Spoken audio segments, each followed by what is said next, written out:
మీ బంగారం తాకట్టులో ఉందా? విడిపించుకోలేక ఇబ్బందులు పడుతున్నారా? అయితే మీ బంగారాన్ని వెంటనే విడిపించి కొంటాం. గణేష్ గోల్డ్. మీరు సంప్రదించాల్సిన ఫోన్ నంబర్లు 9160-266-916, 8712619507. 686 లో డీటెయిల్స్ చూస్తే కేసీఆర్ కుటుంబం కడుపు నిండా విషం పెట్టుకుని మాట్లాడుతోందని సీఎం రేవంత్ రెడ్డి ఆరోపించారు. కేసీఆర్ అసెంబ్లీకి వచ్చి ప్రభుత్వానికి తగిన సూచనలు ఇవ్వాలని, వాటిని స్వీకరించేందుకు సిద్ధంగా ఉన్నామని చెప్పారు. ఢిల్లీలో తుమ్మిడిహట్టి ప్రాజెక్టు కోసం మహారాష్ట్రలో పర్యటిస్తానని సీఎం తెలిపారు. 2.5 ఏళ్లలో 1,00,000 ఉద్యోగాలు ఇచ్చి తీరుతామన్నారు. బతుకమ్మ చీరలు, కేసీఆర్ కిట్ తప్ప పాత పథకాలన్నీ అమల్లోనే ఉన్నాయని చెప్పారు. గత ప్రభుత్వ అవినీతిపై విచారణ జరుగుతోందన్నారు. విలన్లు క్లైమాక్స్ లోనే అరెస్ట్ అవుతారని రేవంత్ చురకలంటించారు. బీసీ రిజర్వేషన్లపై తమ వ్యూహం తమకు ఉందని స్పష్టం చేశారు. కేంద్ర మంత్రి కిషన్ రెడ్డి లేఖలు రాయడం కాదని, ప్రణాళికతో ముందుకు రావాలని సూచించారు. ఆయనతో కలిసి పనిచేసేందుకు సిద్ధంగా ఉన్నట్లు రేవంత్ తెలిపారు. ఇక ఇదే అంశంపై మరింత సమాచారాన్ని మా ప్రతినిధి సాల్మాన్ అందిస్తారు. సాల్మాన్. తెలంగాణ రాష్ట్ర ముఖ్యమంత్రి సీఎం రేవంత్ రెడ్డి ఢిల్లీలో పర్యటిస్తున్నారు. దీనికి సంబంధించి తెలంగాణ రాష్ట్ర ప్రయోజనాల కోసం ఢిల్లీతో కేంద్ర ప్రభుత్వంతో అన్ని విధాల సహాయ సహకారాలు తీసుకునేందుకైతే సిద్ధంగా ఉందని చెప్తున్నారు. ఇక్కడ మనం తెలంగాణ రాష్ట్రంలో చూసినట్లయితే కేటీఆర్ కుటుంబం మొత్తం పూర్తిగా విషం పెట్టుకొని మాట్లాడుతుంది. ప్రతి మాట ఏది మాట్లాడినా రాష్ట్ర ప్రయోజనాలను విచ్ఛిన్నం చేసేందుకే మాట్లాడుతుంది. కడుపు నిండా విషం పెట్టుకొని మాట్లాడుతుందని అయితే సంచలన ఆరోపణలు అయితే సీఎం రేవంత్ రెడ్డి చెప్పారు. దీనికి సంబంధించి సీఎం రేవంత్ రెడ్డి అయితే తెలంగాణ రాష్ట్ర ప్రయోజనాల కోసం అయితే ఏ ప్రభుత్వం వచ్చినా లేకుంటే కేంద్రంలో ఎవరితోనైనా మేము కలిసి పని చేసేందుకైతే సిద్ధంగా ఉన్నామని సీఎం రేవంత్ రెడ్డి అయితే చెప్పారు. దీనికి సంబంధించి కిషన్ రెడ్డి మీద కూడా పరోక్షంగా విమర్శలు చేశారు. మీరు లేఖలు రాయడం కాదు కానీ ఖచ్చితంగా ప్రణాళికాబద్ధంతో మీరు కనుక ముందుకు వస్తే మీతో కలిసి పనిచేసేందుకైతే సిద్ధంగా ఉన్నాం. ఖచ్చితంగా ఇక్కడ గత ప్రభుత్వం 10 సంవత్సరాల ప్రభుత్వ హాయంలో ప్రతి ఒక్క పనులు, అదే విధంగా వారు అమలు చేసిన ప్రతి పథకాలు అమలు చేస్తున్నాం. కానీ ఒకటి మాత్రం కేసీఆర్ కిట్టు, అదే విధంగా బతుకమ్మ చీరలను అయితే అవి ఆపివేశామంటైతే సీఎం రేవంత్ రెడ్డి అయితే చెప్పారు. ఖచ్చితంగా తుమ్మిడిహట్టి ప్రాజెక్టు విషయంలో ఖచ్చితంగా మహారాష్ట్ర తోటి చర్చలు జరిపేందుకు మహారాష్ట్రకు వెళ్తానని చెప్పారు. ఖచ్చితంగా ఈ యొక్క బీసీ రిజర్వేషన్లు కూడా అంటే గత ప్రభుత్వం ఏ విధంగా ఉందో ఆ యొక్క ప్రభుత్వానికి అనుకూలంగా కాకుండా ఖచ్చితంగా మా యొక్క ప్రభుత్వం, ఖచ్చితంగా కాంగ్రెస్ ప్రభుత్వం పేదల ప్రభుత్వం, బీసీల కోసం ఉన్న ప్రభుత్వం అని ఖచ్చితంగా బీసీలకు 42% రిజర్వేషన్లు అమలు చేసేందుకైతే కృషి చేస్తుందని చెప్పారు. ఖచ్చితంగా ఇతర రాష్ట్రాల్లో ముస్లింల రిజర్వేషన్లు తొలగించి ఇక్కడ ఈ యొక్క బీజేపీ నాయకులు లేకుంటే బీజేపీ కేంద్ర ప్రభుత్వం కానీ లేకుంటే బీజేపీ మంత్రులు కానీ మాట్లాడాలి. ఖచ్చితంగా అలా మాట్లాడినప్పుడే అక్కడ ఆయా రాష్ట్రాల్లో ముస్లిం రిజర్వేషన్లు తొలగించిన తర్వాతనే ఇక్కడ మాట్లాడాలని అయితే బీజేపీకి చురుకలు అంటించారు. ఖచ్చితంగా రాష్ట్ర ప్రయోజనాల కోసం అయితే తెలంగాణ రాష్ట్ర ప్రభుత్వం కృషి చేస్తుంది. ఖచ్చితంగా సీఎం రేవంత్ రెడ్డి అయితే కేసీఆర్ మీద పరోక్ష విమర్శలు చేశారు. ఖచ్చితంగా మీరు అసెంబ్లీకి రావాలి, అసెంబ్లీకి వచ్చి ఖచ్చితంగా సూచనలు ఇవ్వాలి, మీ యొక్క సూచనలు మేము స్వాగతిస్తాం, మీతో కలిసి పని చేసేందుకైతే సిద్ధంగా ఉన్నామని చెప్తున్నారు. ఇప్పటి వరకు కేసీఆర్ అయితే అసెంబ్లీకి రావడం లేదు. ఖచ్చితంగా అసెంబ్లీకి వచ్చి సూచనలు చేయాలని అయితే సూచించారు. ఖచ్చితంగా ఈ కేటీఆర్ కూడా ప్రతిపక్ష హోదా కావాలని లేకుంటే ప్రతిపక్ష నాయకుడిగా కావాలని తన తండ్రి గారైన కేసీఆర్ ను అడుగుతున్నాడు. కానీ ఇప్పటి వరకు కేసీఆర్ కూడా ఆ యొక్క ప్రతిపక్ష హోదాను వదులుకోవడానికి అయితే సిద్ధంగా లేడు. ఖచ్చితంగా ఈ యొక్క కేసీఆర్ కుటుంబం అయితే తెలంగాణ రాష్ట్ర ప్రజల మీద విషయం కక్కుతుందని అయితే సీఎం రేవంత్ రెడ్డి అయితే సంచలన ఆరోపణలు అయితే చేశారు. Right, thank you Salman.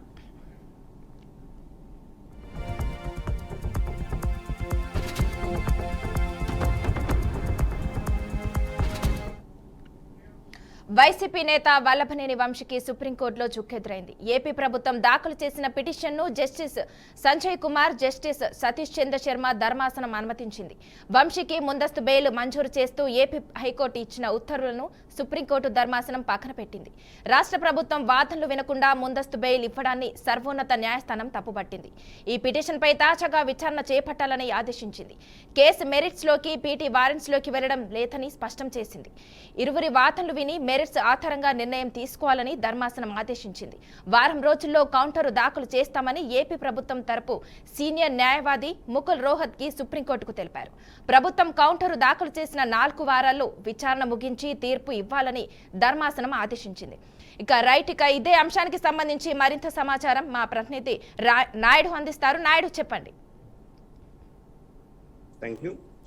Gannavaram మాజీ ఎమ్మెల్యే వైసీపీ నేత వల్లభనేని వంశీమోహన్ కి అయితే సుప్రీంకోర్టులో షాక్ తగిలిందని కూడా మనం చెప్పుకోవచ్చు.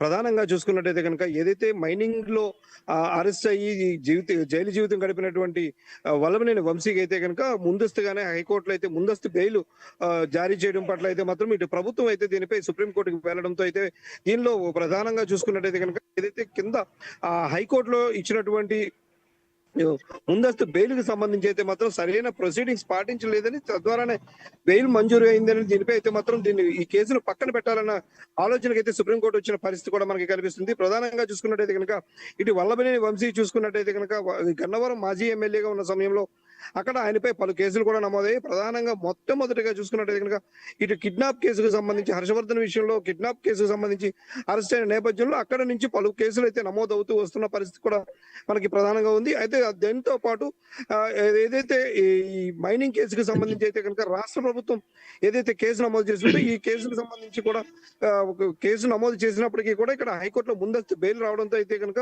ఆయన జైలు నుంచి కూడా బయటకు వచ్చిన పరిస్థితి కూడా ఉంది. అయితే దీనిపై అయితే కనుక ప్రభుత్వం సుప్రీంకోర్టు వెళ్ళడం జరిగింది. సుప్రీంకోర్టుకు వెళ్ళిన నేపథ్యంలో దీనిపై అయితే కనుక ఇక్కడ ఏదైతే ముందస్తు బెయిల్ హైకోర్టులో ఏదైతే ముందస్తు బెయిల్ మంజూరు చేశారో అవి దానికి సంబంధించి పూర్తి స్థాయిలో దాన్ని డీటెయిల్ గా తీసుకున్న తర్వాతనే విచారణ చేసి అక్కడ బెయిల్ మంజూరు చేయాల్సి ఉంది. కానీ మంజూరు చేయడం పట్ల అయితే కనుక దీనిలో తప్పులు ఉన్నాయన్న దానిపై అయితే మాత్రం మరింత లోతైన విచారణ జరగాలంటూ కూడా సుప్రీంకోర్టు సూచించిన పరిస్థితి కూడా కనిపిస్తూ ఉంది. అయితే దీనికి సంబంధించి ఇటు సుప్రీంకోర్టులో కేసు పక్కన పెట్టడం, అదేవిధంగా చూసుకున్నట్టు దీనికి ఒక వారం రోజుల పాటు కూడా సమయం ఇచ్చిన పరిస్థితి కూడా కనిపిస్తుంది. దీనికి సంబంధించి ముకుల్ రోహత్గి అయితే మళ్ళీ దీనిపై మళ్ళీ పూర్తి స్థాయిలో పూర్తి వివరాలు అందిస్తామంటూ కూడా ఒక వారం రోజుల పాటు కూడా టైం అడగడంతో అయితే దీన్ని మరొక వారం రోజుల పాటు దీన్ని పొడిగించిన పరిస్థితి ఉంది. ఏది ఏమైనప్పటికీ కూడా సుప్రీంకోర్టులో అయితే మాత్రం ఇటు వల్లభనేని వంశీకి అయితే మాత్రం చొక్కెదిరిందని కూడా మనం చెప్పుకోవచ్చు. అయితే ఇప్పటి వరకు కూడా అనారోగ్య రీత్యా కావచ్చు, లేదంటే ఇతరత్ర కారణాలతో ఈయన జైలు నుంచి విడుదల బయటకు వచ్చినప్పటికీ కూడా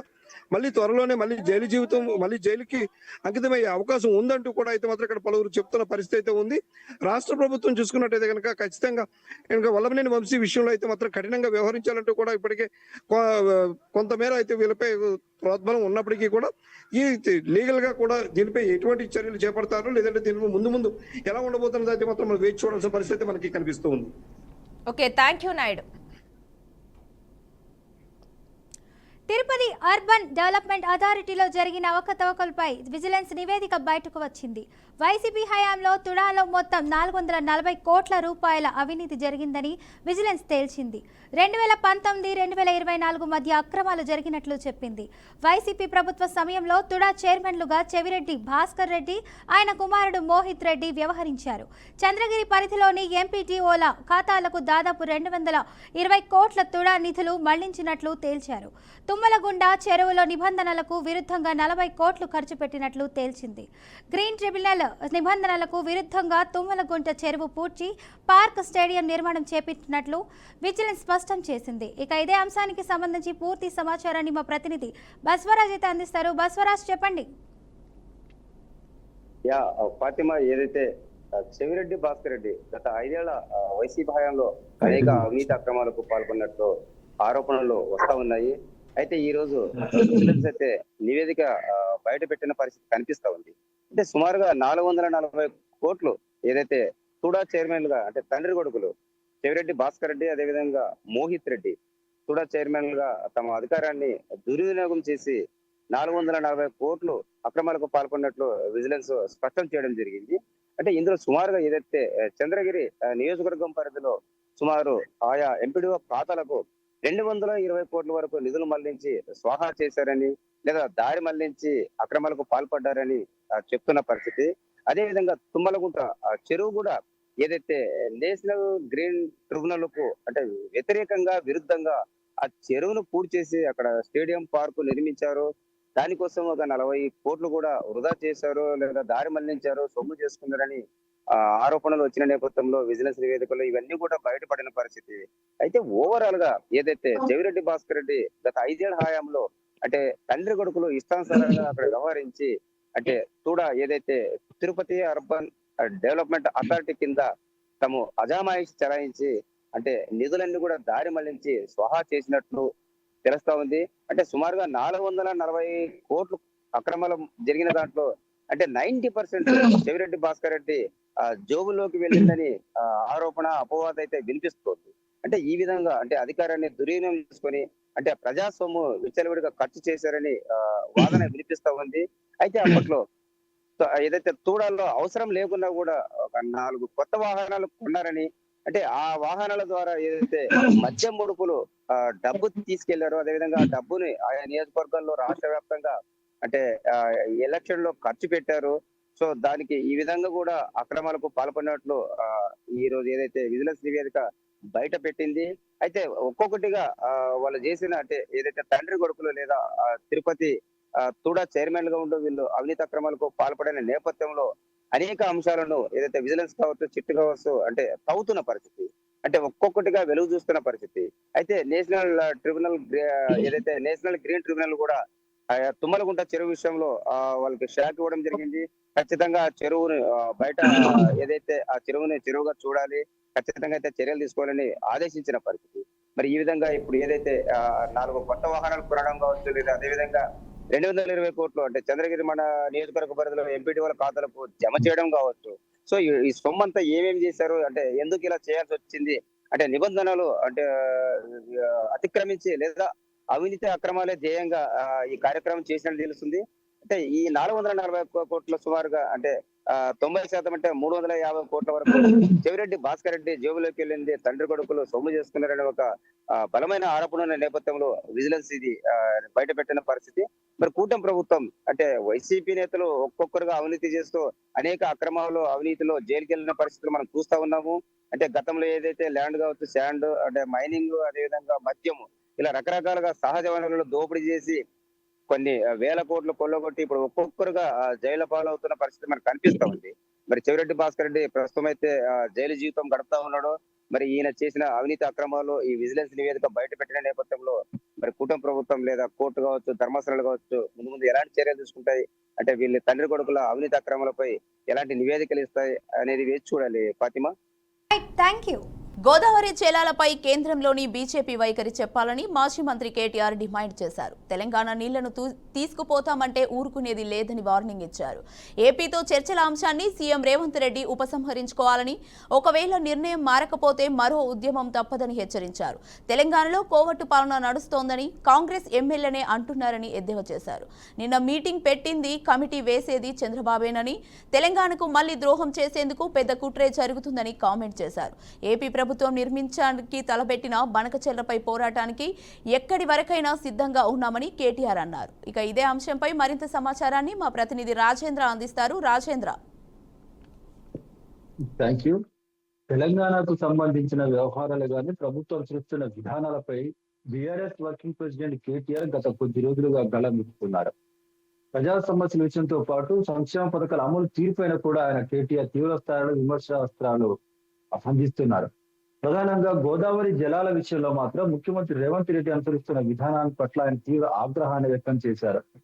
ఢిల్లీలో జరిగిన సీఎంల సమావేశంతో పాటు ఏపీతో త్వరలో జరగబోయే సమావేశాల విషయంలో కూడా తెలంగాణ నుంచి ఎలాంటి ప్రతిపాదనలు ఉండొద్దని, ఏపీతో సమావేశాలు పెట్టుకోవద్దని ముఖ్యమంత్రి రేవంత్ రెడ్డికి కేటీఆర్ సూచనలు ఇస్తున్న పరిస్థితి కనిపిస్తుంది.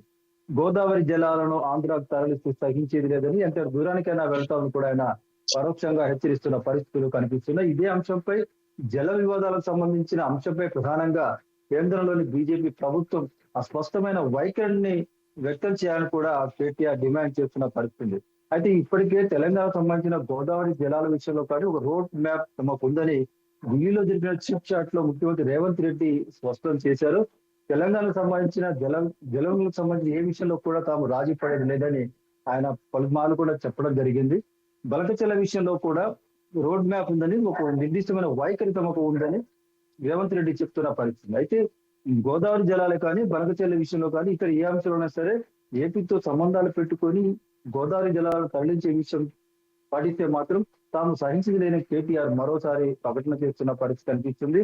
గోదావరి జలాల విషయంలో జరుగుతున్న వివాదాలు మాత్రం మునుముందు మరింతగా ముదిరే అవకాశం ఉన్నట్టుగా కూడా పరిస్థితి కనిపిస్తుంది. రాజకీయ వివాదాలు విగడాల నేపథ్యంలో గోదావరి జలాల ప్రధాన అంశాన్ని చోటు చేసుకునే పరిస్థితులు కూడా కనిపిస్తున్నాయి. అధికార ప్రతిపక్ష పార్టీ నేతల మధ్య ఇప్పటికే మాటల యుద్ధాలు కొనసాగుతున్న పరిస్థితి ఉంది. తాజాగా మాత్రం గోదావరి జలాల విషయంలో మాత్రం మరోసారి మాటల యుద్ధం జరిగే అవకాశం ఉంది. ఉద్యమాలు సైతం చేపట్టేందుకు బీఆర్ఎస్ సన్నద్ధమవుతున్నందున పరిస్థితులు పరిణామాలు ఎలా ఉంటాయనేది వేచి చూడాల్సిన పరిస్థితి. Thank you Rajendra. రాయలసీమకు నీరు ఇచ్చానన్న సంతృప్తి ఎప్పటికీ మర్చిపోలేనని సీఎం చంద్రబాబు అన్నారు. నంద్యాల జిల్లా నందికొట్కూరు మండలం మల్యాలలో సీఎం పర్యటించారు. జలహారతి కార్యక్రమంలో భాగంగా మల్యాల పంపింగ్ స్టేషన్ నుంచి హంద్రినివాకు నీటిని విడుదల చేశారు. రాయలసీమ కరువు కష్టాలు ప్రజల బాధలు తనకు తెలుసని తెలిపారు. తాను ఇక్కడే పుట్టానని చెప్పారు. అనంతపురంలో కరువు వస్తే గట్టి తెచ్చి పశువులను కాపాడిన పార్టీ తమదన్నారు. రాయదుర్గం ఎడారిగా మారకుండా చర్యలు తీసుకున్నామని తెలిపారు. సీమ చరిత్రను తిరగరాయాలని ఎన్టీఆర్ తొలిసారి ఆలోచించారని గుర్తు చేశారు. హంద్రినీవా గాలేరు నగరి తెలుగు గంగకు శ్రీకారం చుట్టింది ఎన్టీఆర్ఏ అని స్పష్టం చేశారు.